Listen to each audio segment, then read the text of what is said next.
South India shopping మాల్లో block buster Ashadham #1 kilo sale.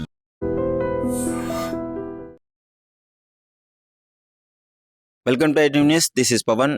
So భార్యలు భర్తల్ని చంపడం అయితే కంటిన్యూస్గా మనం ప్రతి చోట వింటూనే ఉన్నాము. ఆ దారుణం ఏంటంటే అతి కిరాతకంగా చంపుతున్నారు. ఇష్టం లేనప్పుడు ఆ విడిగా ఉండే వాళ్ళకి ఒక ఆప్షన్ ఉంది, అది ఎందుకు చూస్ చేసుకోవట్లేదు? ఆ డివోర్స్ ఇచ్చి ఆ విడిగా ఎవరి దారిన వాళ్ళు ఉండొచ్చు కదా. కానీ ఎక్కడ చూసుకున్నా సరే వాళ్ళకి నచ్చకపోతే భర్తల్ని చంపేసి మరి ఎవరైతే ఇల్లీగల్ రిలేషన్షిప్ పెట్టుకున్నారో వాళ్ళతో వెళ్ళిపోతున్నారు. సో అదే తరహాలో మళ్ళీ హైదరాబాద్లో మరో సంఘటన జరిగింది. ఆ బాచుపల్లిలోని రాజీవ్ గృహకల్పనలో అయితే రామ్దాస్ జ్యోతి ఇద్దరు నివసిస్తున్నారు. సో వీళ్ళిద్దరికి ఆ పెళ్ళయి చాలా సంవత్సరాలు అయినట్టుగా చెప్తున్నారు. మరి ఏమైందో తెలియదు. మద్యం మత్తులో ఉన్న ఆ వ్యక్తిని అతి కిరాతకంగా బీరు బాటిల్తో కొట్టి తలకాయ పగలగొట్టేసి చనిపోయాడు అని భ్రమించి అక్కడి నుంచి పారిపోవడం జరిగింది అందరూ. సో తర్వాత ఆయన మధ్యరాత్రి మెలకు వచ్చింది. సో ఎంత దారుణమో చూడండి. ఈ విధంగా ఏం జరుగుతుంది, అసలు ఏంటి అని వివరాల్లోకి వెళ్తే, వీళ్ళకి పెళ్ళైంది, బాగానే జీవిస్తున్నారు. మరి వాళ్ళిద్దరి మధ్య ఎప్పటి నుంచి ఆ గొడవలు ఉన్నాయి, ఎప్పటి నుంచి వాళ్ళు ఏ ఇష్యూ నడుస్తుందో తెలియదు. కానీ ఒకరోజు రాత్రి ఒక నలుగురు యువకులు ఆ మద్యం తాగించడానికి పిలిపించారు. సో తాగారు, మద్యం తాగారు, మొత్తం అయిపోయింది.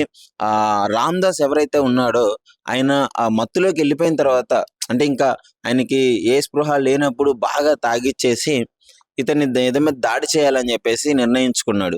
దాడి చేసిన తర్వాత తాగాడు మొత్తం, అంటే ఇక ఫుల్గా ఎక్కేసింది అతనికి.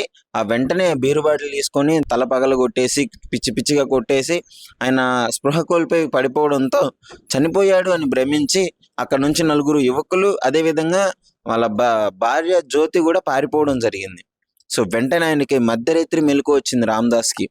సో లేచి వెంటనే వాళ్ళ తమ్ముడి దగ్గరికి వెళ్ళాడు. ఆ రక్తపు మడుగుల్లో నుంచి లేచి చూసుకొని వాళ్ళ తమ్ముడి దగ్గరికి వెళ్తే వాళ్ళ తమ్ముడు వెంటనే ఆ ట్రీట్మెంట్ అది చేయించి ఆ క్లినిక్ తీసుకెళ్ళి ఆ పోలీస్ కంప్లైంట్ ఇవ్వడం అయితే జరిగింది. సో ఈ విధంగా ఉంది అని చెప్పేసి. సో పోలీస్ కంప్లైంట్ ఏమని ఇచ్చాడంటే, తన భార్య తనని చంపేయడానికి ప్రయత్నించింది నలుగురు యువకులతో కలిసి అని చెప్పేసి కంప్లైంట్ ఇచ్చాడు. ఎందుకు వాళ్ళ భార్యను అనుమానించాల్సి వస్తుందంటే, నలుగురు యువకులు చంపి వెళ్ళిపోతే వాళ్ళ భార్య కదా దగ్గరుండి చూసుకోవాల్సింది.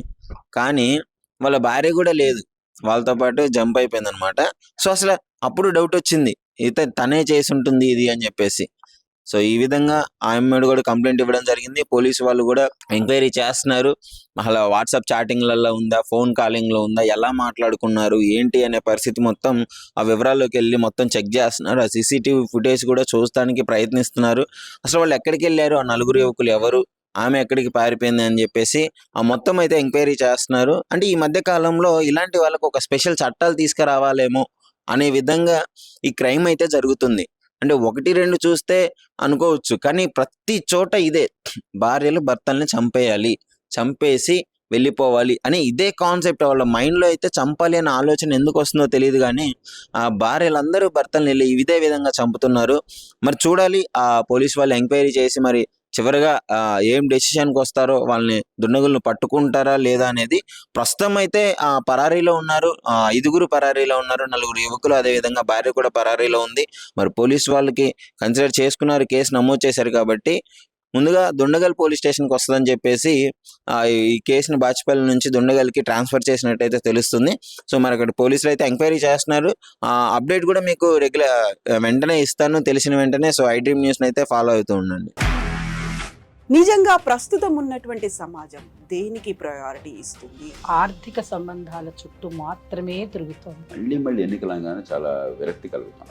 మంచి అనిపిస్తుంది కదా, లేడీస్ కూడా ఛాలెంజింగ్ జాబ్స్ చేసినప్పుడు చాలా బాగుంటది. ట్రాఫిక్ అసిస్టెంట్స్ గా నియమించిన ట్రాన్స్జెండర్స్ అందరితో సాల్యూట్ చేయించుకుంటున్నారు. ఫుడ్ డెలివరీ ఇవ్వటానికి వెళ్ళినటువంటి డెలివరీ బాయ్ అనిల్ పై కళ్ళ ముందు పెళ్ళండి